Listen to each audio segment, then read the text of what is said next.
Hi, we're Joseph and Kalyn, and we live and travel full-time in our fifth wheel RV with our rescue pup Trinity and our pet rabbit Cody. What are you doing, little Fluffy? This week, we want to take you along to one of our absolute favorite boondocking spots in the state of New Mexico in one of America's most underrated areas. But it is boondocking, so there are no reservations and space is limited. So hopefully we don't end up in Plan B, which is a Walmart parking lot. It's not looking good off the hop. No. We'll also show you how we find all this free camping by revealing our favorite websites and resources. And it really wouldn't be an open roading video if we didn't do some sort of RV project where I find myself in over my head yet again. Standard Joe project. I told you I'd be able to do this in like an hour, right? Something like that. Are you serious?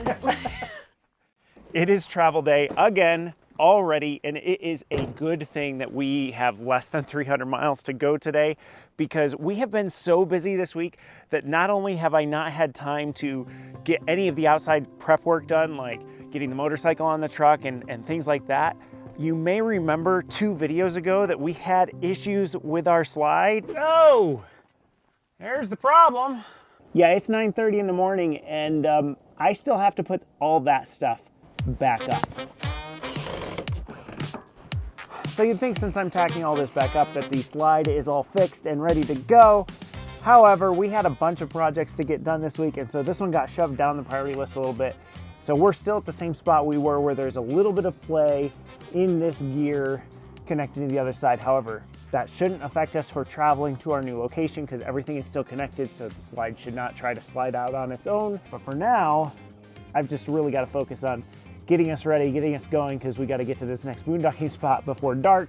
And even though it's not 300 miles away, if I take my dear sweet time doing this, we could still end up driving after dark, and I don't want to do that again.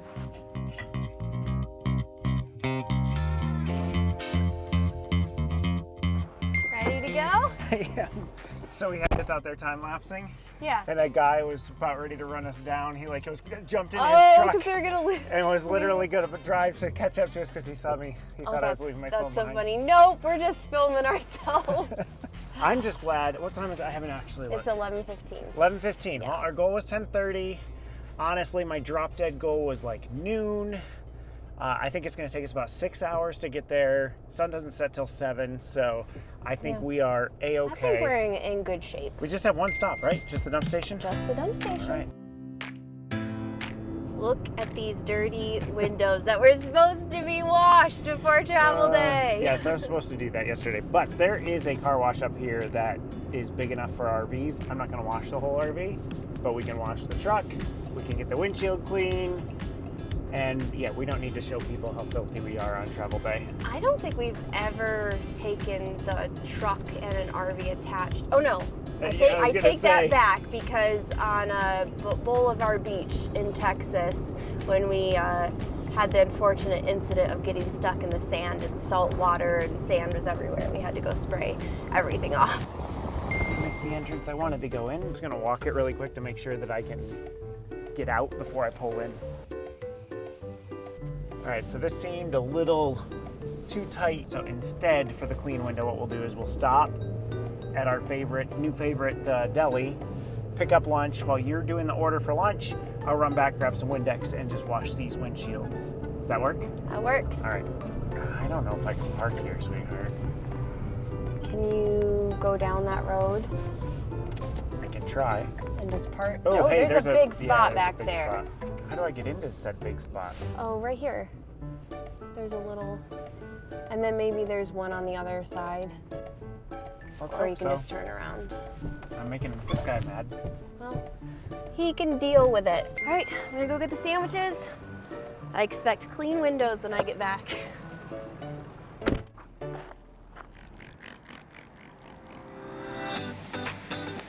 If you come to this channel for the secret to streak-free windows, you're in the wrong spot. What do you think, Tren? Clean enough? That place is packed. Well, I don't blame you. Also, I had to give them a fake name. Because they couldn't spell Kalyn? Well, I just didn't want to deal with it. Because usually when we're together, we just use, by default, Joe. Yep. very easy to spell and say. Which you could still say Joe, because Joe is a female name too. True. So you could get away with that. Why am I getting sniffed in the head? Because somebody smells lunch. Somebody smells bacon. So how do the windows look? I completely forgot. Those look amazing. Your best job ever. I wouldn't go that far. Just as good as I remembered. Look at the amount of bacon. And you didn't ask for extra bacon, right?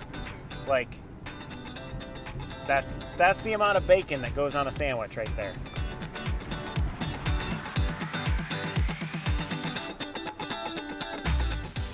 We are headed today to another boondocking spot. So we just left a boondocking spot. If you're not familiar with the term boondocking, it's basically camping off-grid without any electric, sewer, or water hookups. And in last week's video, we showed you how we boondock with a very, very minimal setup. So if you haven't watched that yet, go over and check it out. We'll also leave a link in the description. But today we kind of want to talk about where do we find these boondocking spots and a little bit more about what they are. You'll also see terms thrown around like dispersed camping or dry camping. That's boondocking, and it's typically free. I think we're actually of the mindset, and I know you agree with this, that like if it's boondocking, it's free. It should be, If it's dry camping, that just means you're in an area that you're actually paying for, but you don't have any hookups. And mooch docking is free at a friend's house. Yes, I love that term. Mooch docking in the driveway, that's what we did all not this winter, but like the winter before in Florida at Joseph's brother's house. We stayed there for a few months. Just another way to mooch off your friends and not pay rent and stay for free.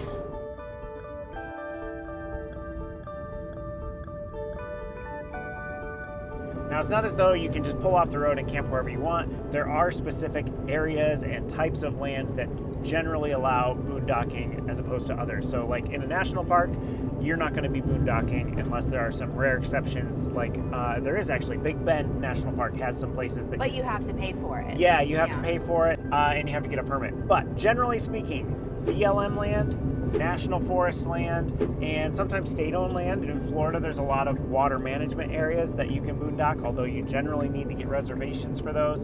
And then today, we're actually going to a national conservation area that allows boondocking as well. Now, like I said at the beginning, you can't just assume that BLM land, you can just camp wherever you want either. Captain of the Fun Police is here. There are rules and regulations as to where you can camp and how often you can camp, and we'll dive into those here in a little bit. I want to hear you pronounce the national conservation area that we're going to. Yes, please, just try it. You know how bad we are at pronunciations. So we're going to the Joe Kalyn campground. Okay. It's a. We've actually been there before. We have. It's a boondocking campground. They actually have sites that have some pavilions and stuff like that. It's really nice. You see how I'm stalling to try to not say this thing. So the National Conservation Area that it is part of is isn't it Spanish? Is it Spanish? Anyway, it's a different language for Badlands, and it's El Mel Pais. I think it's El Mel Pais. Pais? El Mel. At least I didn't say El Mel Paia, which is what I think I said the first time. Anyone wants to give us the phonetical pronunciation in the comments, go right ahead. Is it open still? Looks it, but I screwed up. I should have come in this other entrance. It's gonna be fun getting out because it's kind of tight with this curb right here. I don't know why they make dump stations so tight when they know that RVs are coming through. Not only that, but for me to dump, my nose is gonna have to be sitting out here blocking traffic from coming out this way. But, oh well. As we said, boondocking spots don't have hookups, and 99.9% of the time they also don't have dump stations. So on travel day, we always try to find a dump station along the way so that we can dump everything out and have a fresh start at our next location. All right, black tank first. While that's going, hi Trin. The other thing we need is fresh water. And so I always try to find a dump station that has potable, whatever water, so that I can refill our fresh water situation. Haha, it works. Do we have any trash in the back? I think I got rid of it all at the gas station. Okay. But give a look, just in case. I sometimes miss stuff. I did find a poop bag. All right, that's filling. Black's empty, we can start emptying the grays. All right, so where do we find these dump stations? I look at Campendium first, and there's some stuff changing with Campendium. We're gonna have some more on that a little bit later in this video, so be sure to stick around. We also check rvdumpsites.com, sanadumps.com, and then iOverlander is an app that you can check as well. And they usually have reviews. They have information as whether there's potable or not potable water, whether the dump station is open, and whether or not it's free. This particular dump site, perfectly free. That's the way we like it. In a pinch, you can go to like a Love's or a Flying J, and usually you can get a dump site for around 10 bucks. So it has been a while since we have flushed our black tank, and flushing the black tank is simply after you dumping it, putting a bunch of water down it and dumping it again, because a lot of solids and stuff can build up inside the black tank. So as long as nobody's behind me at this dump station, I'm actually going to take the time. I'm going to flush about 6 to 10 gallons down into the black tank, let it sit for a minute, dump it again, and it really helps keep the odor from building up in the black tank and starting to escape into the RV. Something doesn't smell right. I want to give you a quick warning. If dump station stuff grosses you out, skip ahead like 20-30 seconds, because I'm going to show you exactly why it's important to flush your tank every now and then. So I completely emptied the black tank, then I put water in it, about 6 to 10 gallons, and now I'm going to pull the valve, and we're going to see how clean this water is that comes out. And honestly, that's not as bad as I've seen sometimes before. Sometimes the stuff coming out is complete chocolate. This is incredible. I mean, it's called chocolate, chocolate, chocolate. Yeah, it's important to flush that tank every now and then. A quick note about the water situation, and that is I never trust the water spigots at dump stations. I just assume that the water is not safe to drink, and so for the entire 5 years that we have RV'd, we always buy our drinking water. We just use the RV water for washing, dishes, taking showers, toilet, all that stuff, and then we use gallons that we buy from Walmart or wherever for our drinking water. Just something we do. If you do it differently, totally fine. I'm cuddling with the coasters. They're both doing pretty well. We got how many miles left? We have 70 miles to go. That's not bad at all. And we just hope we have a boondocking spot available, because Joe Kalyn has like 11? Something like 10 that. to 11 spots. But we do have a backup plan. We do. Just in case it doesn't. Always have a plan B when it comes to boondocking, or plan C, or plan D. We've gotten to plan D before. We have, and we actually, last time we came to Joe Kalyn, we ended up using our plan B, so we know the plan B works. Yeah, and it's literally just a Walmart. Yep, down the road. Yeah.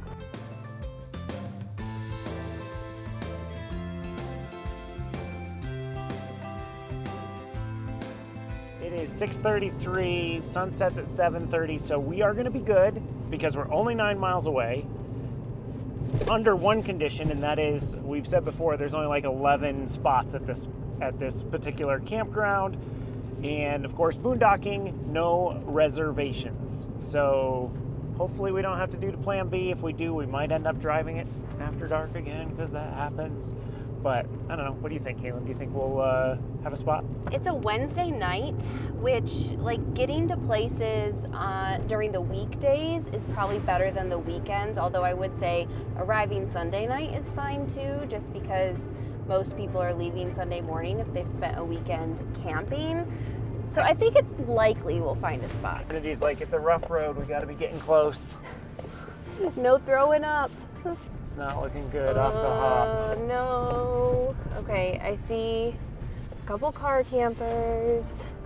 I see a trailer up there. Oh, there's campers there. Okay, this goes further over than I thought. And there's tents? Thinking tent people? I didn't think tent people would be here today. What about that one right there? I think there's a spot. I think we got a spot. So it looks like there's actually 2 spots here. So we need to be careful not to block them both. I actually think we'd be better off going I think this so way. too. Keep coming. Oof. How off? 6 inches. That side needs to come up 6 inches. Keep going. Keep going. Keep going. Keep going. Okay. I am so glad we don't have to stay at a Walmart tonight. Me too.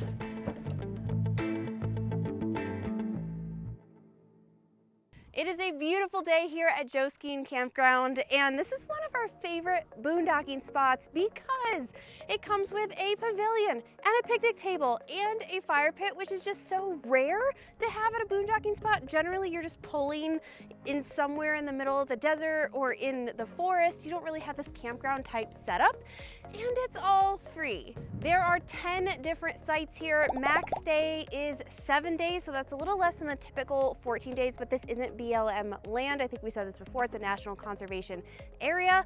The road coming in is really not bad.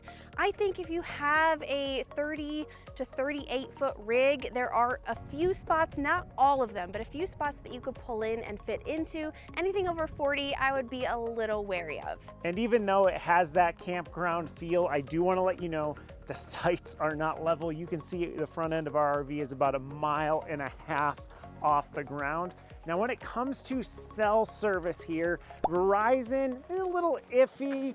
Depending on the site you're in, you might be able to pick up some Verizon signal. We got nothing on our T-Mobile, so for us it was back to the Starlink yet again. Since you're only going to be here for 7 days, water and dump station probably not super necessary, but you can get water just up the road at the ranger station.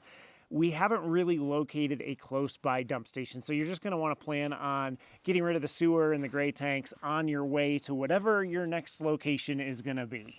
And when it comes to the things to do in this area, there's actually quite a bit. So this area is known for the volcanic rock that's everywhere. So you can hike on cinder cones and over like just the cool black rocks. You can do an ice cave. There's Sandstone Bluffs. So a lot of outdoor activities. When you're boondocking, weather is so important to pay attention to, especially because of our minimal setup. We can't run AC with our solar panels and batteries, and there's obviously no electric hookups here. So we try to chase elevation in the summer because it's cooler the higher you go. And then when it comes to like winter, we want to make sure we are as close to sea level as possible. So even as we chase elevation to keep ourselves cool, we have discovered that we have an issue. It's a long-standing issue actually that we've had the entire time we've had the RV, and that is when this side of the RV bakes in the sun, our fridge really struggles to maintain its temperature. And so we actually have a product that I'm going to install here in a second to see if we can finally have a permanent solution to that issue. Titan reached out to us and asked us if we would be interested in trying out one of these fans. Now, this is not a sponsored segment. They did send us the fan for free, but follow me. A couple years ago, we actually set up a janky system where I stuck a household fan. Whoo, that's dusty. Oh my word, that's embarrassing. Look at that.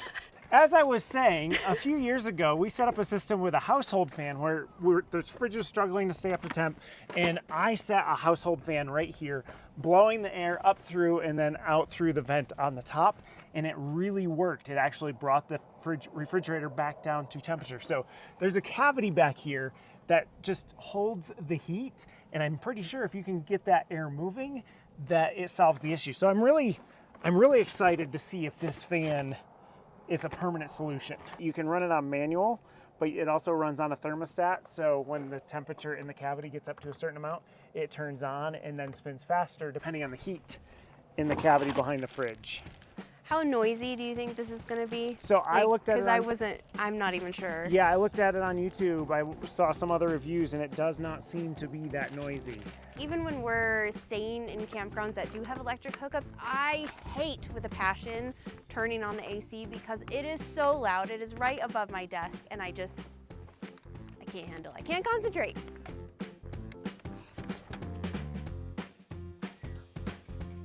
I wasn't sure if I wanted to do up and out. What are you doing, little Fluffy? Well, standard Joe project. I told you I'd be able to do this in like an hour, right? Something like that. Are you serious? There is, it's a 12 volt fan and there's no 12 volt system back behind the fridge. I think I can add a wire, and I have fuses. How easy is that? I'll tell you when I pull the fuse box off. Okay. Standard Joe project. I was gonna wait until he was done with the project before I told you where we find these boondocking spots, but I have a feeling it's gonna be a while now. Red's the smallest. So let's tackle that topic right now. There are a few apps and websites that you can use to find free boondocking spots, and I'm gonna throw a lot of information at you, so take notes because we got a lot to get through. My all-time favorite app and website is Campendium. It is for a lot of full-time RVers. However, there is some scuttlebutt going around with it because Campendium is actually sunsetting their app, which I don't know why because it worked fine. And they're transitioning everything over to Road Trippers, which is really not user-friendly. I do not like it. They claim that the Campendium website, like its basic features and functions, will still be available. We'll see. I kind of have a feeling maybe they will shut that down as well, and then we will have to use Road Trippers. So we'll just see what happens. But as for now, Campendium is the star of all free boondocking apps. Now we pay for the premium membership because you get cell coverage maps, which is really useful if you have to work from the road. And you also get to filter by elevation. So in the summer, when it is really hot, you wanna make sure that you're like at 6,000 or 7,000 elevation or higher so that you don't have to sweat. You also get to read reviews about the spot and see how long you can stay max at that location. Another site that you could use, which is really hit or miss, is freecampsites.net. They aren't necessarily great for bigger rigs. I think they're more for van and car camping, but if I'm not finding anything on Campendium, then I will go to that as my next resource. Okay, so there's a copper tube. It's to the left of the copper tube. Now, what do we do if neither of those websites are giving us any leads as to free boondocking spots? We don't give up quite yet. We don't go pay for a campground. We start digging a little bit deeper. And that means looking to see if there is BLM land in the area that maybe no one has found a campsite and put it on one of those websites. We also look at the National Forest. So let me give you those websites right here. So the National Forest land is fs.usda.gov, and you can use their motorized vehicle use maps to see where camping is an option. And actually we did that outside Custer State Park.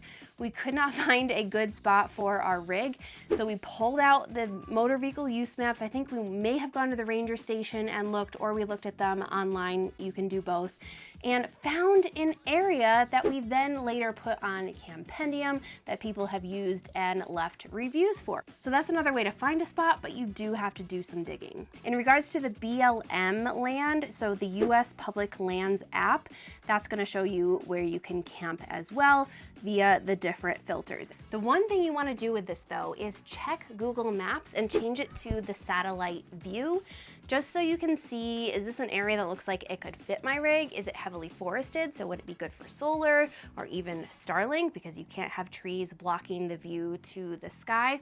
The only problem with the satellite view on Google Maps is you can't tell where there are hills. And so you have no idea if the spot you're going to is level or not. And that's one of the reasons we actually got the motorcycle, was so if we needed to, we could take off the motorcycle and then go scout the location to make sure that we could actually take our rig up there. Because unlike that time outside Yellowstone when we ended up on a four-wheeler path, yeah, we didn't have the motorcycle then. I just heard a moment of... I have the connector I need. I hope you're still sticking with me. We've got 2 more options to find boondocking spots, and this one is really good for the East Coast because there is definitely not as much national forest land, or if there is on the East Coast, you really can't stay on it for some reason, maybe the population. You can let me know in the comments if you know for sure exactly why.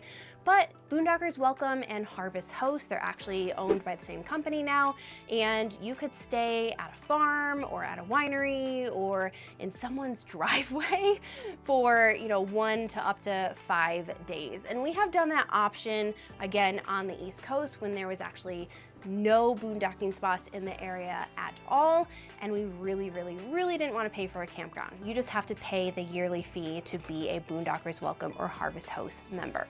It's only supposed to run like a 0.5 amp, 0.6. So I'm gonna stick a 10 amp fuse in there. That seems like that should be plenty.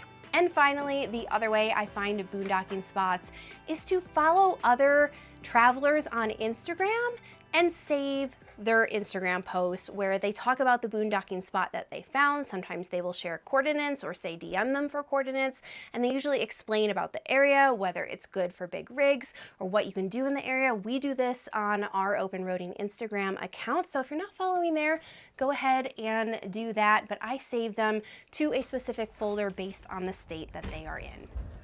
I'm finished with my part. How are you coming with yours? Uh-oh. Okay, here comes the white wire. I see it. Any chance you can grab them, or are they too far? Got them both. Ha ha ha ha ha.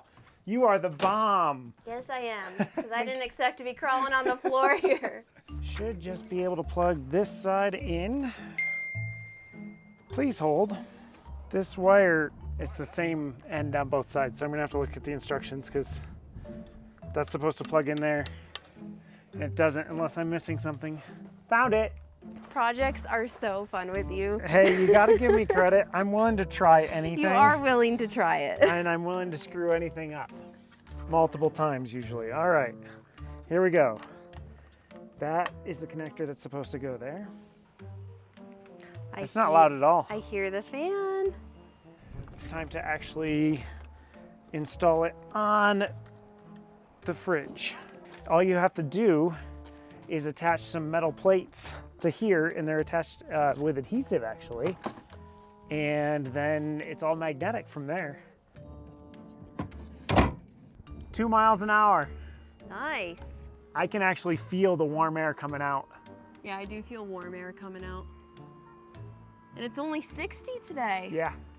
That's crazy. That's all heat from the back of the fridge. That's crazy. Oh, I'm so excited about this. Who would get excited about a fridge fan?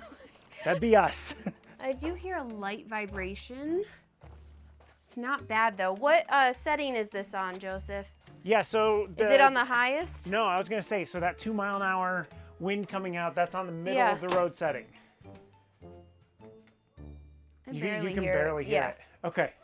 So we aren't a review channel and we don't plan on becoming one, but when Titan reached out to us with this fan opportunity, we were just like, hey, this is a problem we've had. It's one that we'd like to solve, and I really think that this might just do it. We'll be sure to let you know in the future whether or not this works once we actually get into some weather that's like warmer than 60 degrees, but I'm hopeful that the problem is solved.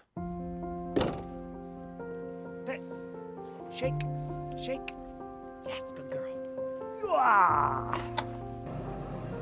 We all set? Yep, did you lock the RV? Yes. Okay, awesome. So you're all set.